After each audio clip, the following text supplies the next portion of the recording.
अस्सलाम वालेकुम guys, my name is Mohammad Ahmed and this is our YouTube channel. So आज की जो हमारी सी शार्प प्रोग्रामिंग प्लेलिस्ट की ट्यूटोरियल नंबर 6 है, जिसके अंदर हम डेटा टाइप्स को डीपली पढ़ने वाले हैं कि सी शार्प प्रोग्रामिंग लैंग्वेज के अंदर डेटा टाइप्स क्या होते हैं और इनका यूज़ क्या होता है। तो बिना किसी टाइम को वेस्ट किए चलते हैं वीडियो की तरफ। तो सबसे पहले जो है मैंने अपनी PDF ओपन कर लिया। तो इसके अंदर जो है सबसे पहले इन्होंने हमें बता दिया है कि जो है 5 तरह की जो है हमारे पास डेटा टाइप होती हैं: इंट, डबल, कैर, बोल और स्ट्रिंग। इसके बारे में हम पहले की वीडियोस में पढ़ चुके हैं, लेकिन ये जो पूरी वीडियो है ये डेटा टाइप्स के ऊपर ही है। इसके अंदर जो है हम डीपली डेटा टाइप्स को कवर अप करने वाले हैं। तो सबसे पहले जो है हमारी डेटा टाइप आ जाती है इंट, जो कि स्टोर करती है होल नंबर्स। फिर उसके बाद जो है डबल, जो कि फ्लोटिंग नंबर, पॉइंट नंबर जो है स्टोर करती है। और इसके जब यानी इसको हम जो है डिक्लेयर करते हैं तो एंड के अंदर इसके हमें डी लगाना पड़ता है, कैपिटल। उसके बाद जो है हमारा कैरेक्टर आ जाता है कैर, जो कि सिंगल कैरेक्टर स्टोर करता है और जो कि हमें सिंगल कोट्स के साथ शो करना होता है।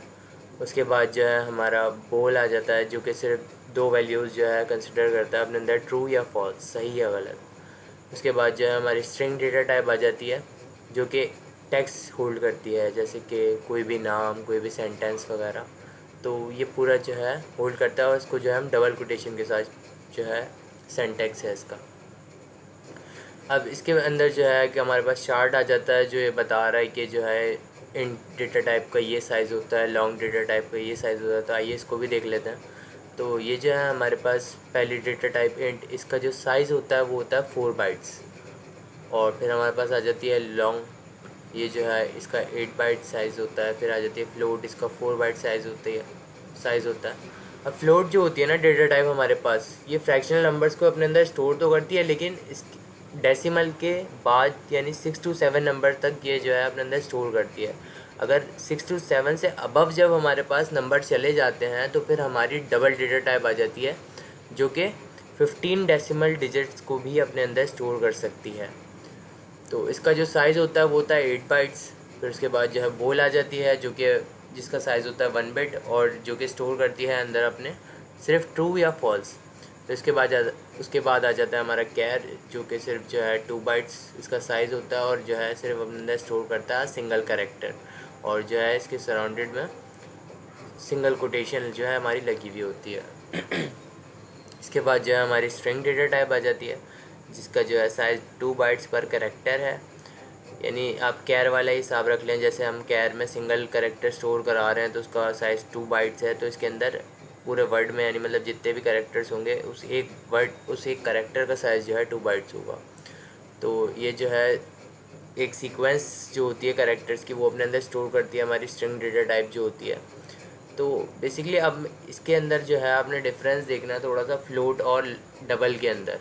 अब जैसे फ्लोट है हमारा, तो फ्लोट 6 to 7 डेसिमल के बाद जो है नंबर्स वो स्टोर करेगा अपने अंदर। और डबल जो है वो 7 to 15 के बाद जो भी यानी मतलब डेसिमल के बाद नंबर होंगे वो अपने अंदर स्टोर करेगा। फिर उसके बाद जो है इंटीजर टाइप्स को हम जो है थोड़ा सा पढ़ लेते हैं। तो जैसे ये आ गए हमारे पास इंट माई नंबर, तो इसको जो है हम अपनी विजुअल स्टूडियो कोड आईडी में जाके परफॉर्म करके देख लेते हैं। तो ये मैंने ओपन कर लिया है अपनी विजुअल स्टूडियो कोड आईडी। तो सबसे पहले जो है मैं क्रिएट न्यू प्रोजेक्ट कर लेता हूँ और इसको नाम दे देता हूँ ट्यूटोरियल नंबर 6। हमने .NET फ्रेमवर्क सेलेक्ट कर लिया। उसके बाद मैंने इसको नेक्स्ट किया, इसको मैं नाम देता हूँ ट्यूटोरियल नंबर 6।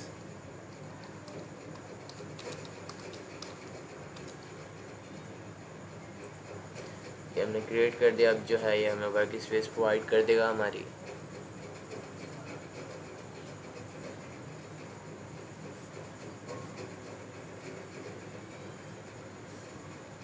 तो ये जो है हमारे पास वर्क स्पेस आ चुकी है। अब इसके अंदर जो है हम काम कर सकते हैं ईज़िली अपना। तो इसके अंदर जो है पहले सबसे पहले हम इन डेटा टाइप को देख लेते हैं कि ये बेसिकली वर्क किस तरह करती है। तो पहले तो हमें जो है डेटा टाइप डिक्लेयर करनी होती है। फिर उसके बाद जो है हमें वेरिएबल का नाम देना होता है। इसको जो है हम वेरिएबल वाली वीडियोस में हमने कवर किया था, मैं उस वीडियो का लिंक भी डिस्क्रिप्शन में डाल दूँगा। तो इसके बाद जो है हमें इसके अंदर वैल्यू असाइन करवानी होती है। अब जैसे मैं इसके अंदर वैल्यू असाइन कर देता हूँ 5000, तो ये जो है हमारी इंट माई नंबर के अंदर वैल्यू असाइन हो गई है हमारी 5000। तो ये हम जो अभी काम कर रहे हैं ये कर रहे हैं इंट डेटा टाइप के ऊपर, जो कि स्टोर करती है ओनली होल नंबर्स को। तो अब इसको जो है हमें कंसोल पे प्रिंट कराने के लिए कंसोल डॉट राइट लाइन का मेथड इस्तेमाल करना पड़ेगा, और कंसोल को होल्ड कराने के लिए हमें कंसोल डॉट रीड की का मेथड जो है इस्तेमाल करना पड़ेगा।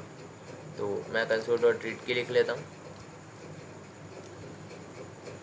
अब जो है हम इसको स्टार्ट करके देख लेते हैं कि अब कि हमारा प्रोग्राम प्रॉपर्ली वर्क कर रहा है या नहीं कर रहा।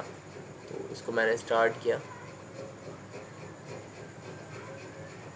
तो हमारे पास कंसोल के ऊपर जो है जो हमने वैल्यू इनपुट किया है वो यहाँ पर कंसोल के ऊपर प्रिंट होकर आ जाएगी, जिस तरह से आ गई है हमारे पास 5000। इसके बाद जो है हमारी स्ट्रिंग डेटा टाइप आ जाती है। तो स्ट्रिंग डेटा टाइप को भी जो है हम देख लेते हैं कि स्ट्रिंग डेटा टाइप जो है किस तरह से वर्क करती है। तो कंसोल डॉट रीड की तो मैं लिखा रहने देता हूँ, ताकि जो है हमें बार बार नहीं लिखना पड़े कंसोल डॉट रीड की। तो इसको जो है हम रिमूव कर लेते हैं। तो यहाँ जो है सबसे पहले हमने डेटा टाइप डिक्लेयर कर दी, स्ट्रिंग यूज़ करना चाह रहे हैं हम। उसके बाद जो है हमें देना है वेरिएबल का नाम।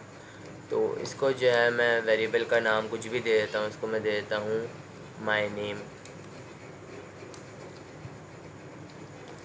इक्वल्स टू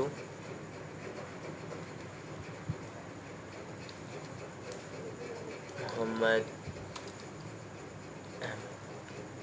तो इसको जब मैं कंसोल के ऊपर प्रिंट कराऊंगा, तो पहले कंसोल के ऊपर प्रिंट कराने के लिए जो हमने वेरिएबल का नाम दिया है वो हमें कंसोल डॉट राइट लाइन के मेथड में लिखना पड़ेगा। तो इसको जो है मैं यहाँ पर माई नेम कर देता हूँ और स्टार्ट। तो अब कंसोल के ऊपर जो है मेरा नाम प्रिंट होकर आ जाएगा मोहम्मद अहमद। तो इसी तरह से जो है हमारी थर्ड डेटा टाइप आ जाती है डबल, जो कि पहले हम फ्लोट को देख लेते हैं, फिर उसके बाद जो है हम डबल को देख लेते हैं। तो बेसिकली फ्लोट जो होती है हमारी डेटा टाइप, वो स्टोर करती है डेसिमल पॉइंट वैल्यूज़ को। तो यहाँ पे हम डेसिमल पॉइंट वैल्यूज़ लिखेंगे। तो यहाँ मैं लिख देता हूँ 100 या 10.5 लिख देते हैं हम, 10.5।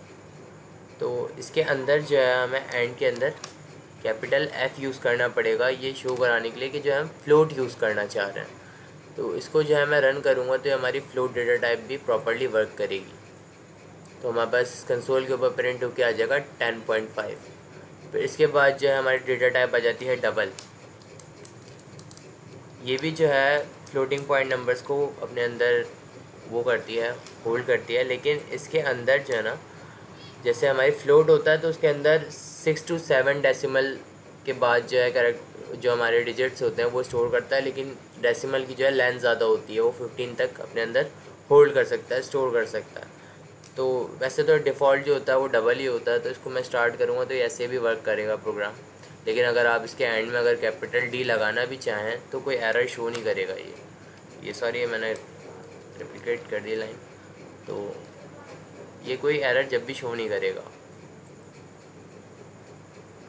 तो ये जो है हमारा प्रॉपर्ली वर्क कर रहा है।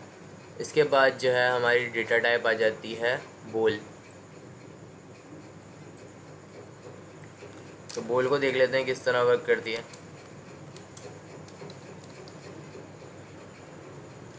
तो बोल के अंदर बेसिकली जो है सिर्फ 2 ही वैल्यूज़ स्टोर होती हैं। और सॉरी मैंने कैपिटल जो है B बना दिया। अच्छा, C# जो है एक बहुत ज़्यादा केस सेंसिटिव लैंग्वेज है। जैसे अगर मैं यहाँ पर इसको वैल्यू दे देता हूँ ट्रू, तो ये तो सही है, लेकिन अगर मैं वेरिएबल को जो है अगर इसको कैपिटल कर दूँगा तो ये एक अलग है, और अगर मैं आगे जाके इसको स्मॉल में लिखूँगा तो वो चीज़ अलग है। तो C# जो है केस सेंसिटिव लैंग्वेज है, और इसके अंदर जो हम स्पेस नहीं दे सकते वेरिएबल के नाम के अंदर। अगर हम स्पेस देंगे तो ये एरर शो करेगा। तो ये आ गया हमारे पास माई नेम और ट्रू। तो बोल जो है सिर्फ हमारे पास ट्रू और फॉल्स जो है अपने अंदर होल्ड करता है वैल्यू। तो इसको मैं स्टार्ट करूँगा तो ये ट्रू प्रिंट करा देगा। इसको मैं अगर यहाँ पे चेंज कर दूँ, यहाँ पर मैं कर देता हूँ इसको फॉल्स, मैंने कैपिटल फॉल्स लिख दिया। जैसा कि मैंने आपको बताया सी शार्प जो है एक केस सेंसिटिव लैंग्वेज है, तो इसके अंदर जो है हमें इन चीज़ों का ख्याल रखना पड़ता है। तो इसको मैं प्रिंट कराऊंगा तो ये हमारे पास सिंपली एज अ प्रिंट होके आ जाएगा फॉल्स। तो इसके बाद जो है ये भी हमने कवर कर लिया, डबल भी हमने हो गया, बोल भी हमारा हो गया, कैरेक्टर भी हमारा हो गया। तो इसके बाद यही सारी हमारी जो है डेटा टाइप्स थी। बाकी ये चार्ट जो है मैं डिस्क्रिप्शन में डाल दूँगा, ये चार्ट आप लोग देख लीजिएगा। ये जो है बता रहे हैं कि ये यहाँ से लेकर यहाँ तक जो है इंट स्टोर करता है अपने अंदर, फिर इसके अंदर जो है स्टोर्स होल नंबर फ्रॉम, यानी कैपेसिटी जो है लॉन्ग में बढ़ जाती है इसकी 8 बाइट साइज़ है क्योंकि। फिर इसके बाद फ्लोट आ जाता है हमारा, डबल आ जाता है, स्ट्रिंग आ जाता है। तो इसका हम एक बार ओवरव्यू ले लेते हैं। तो ओवरव्यू में इंट जो है हमारा वो होल नंबर से स्टोर करता है अपने अंदर, लाइक 1 2 3 4 5 6 7 8 9 10 ETC एक्सेट्रा। उसके बाद जो है हमारी डबल डेटा टाइप आ जाती है, जो कि सिर्फ जो है फ्लोटिंग पॉइंट नंबर जो है अपने अंदर स्टोर करती है। फिर उसके बाद जो है हमारा कैर आ जाता है, जो कि सिंगल कैरेक्टर स्टोर करता है और इसका सिंटैक्स जो है हमें सिंगल कोट्स के साथ शो कराना पड़ता है। उसके बाद जो है हमारी बोल्ड डेटा टाइप आ जाती है, जिसके अंदर सिर्फ दो वैल्यूज़, दो यानी मतलब ऑपरेशंस होते हैं, ट्रू या फॉल्स। फिर उसके बाद जो है हमारी फिफ्थ डेटा टाइप आ जाती है स्ट्रिंग, जो कि एक पूरा सेंटेंस अपने अंदर स्टोर करती है और इसको जो है हम शो करते हैं डबल कोटेशन के साथ। तो आई होप गाइस कि आपको जो है वीडियो में जो भी मैंने समझाया वो आपको समझ आ गया हो। अगर आपको कोई भी कन्फ्यूजन हो तो आप कमेंट बॉक्स में, कमेंट सेक्शन में जाके आप क्वेश्चन कर सकते हैं और I try to sort out this. So thank you so much guys for watching my video. And अगर आपने चैनल सब्सक्राइब नहीं किया है तो चैनल को काइंडली सब्सक्राइब कर दीजिए और वीडियो को लाइक कर दीजिएगा और बेल आइकन प्रेस कर दिएगा फॉर मोर अपडेट्स के लिए। सो thank you so much guys and I will see you next time.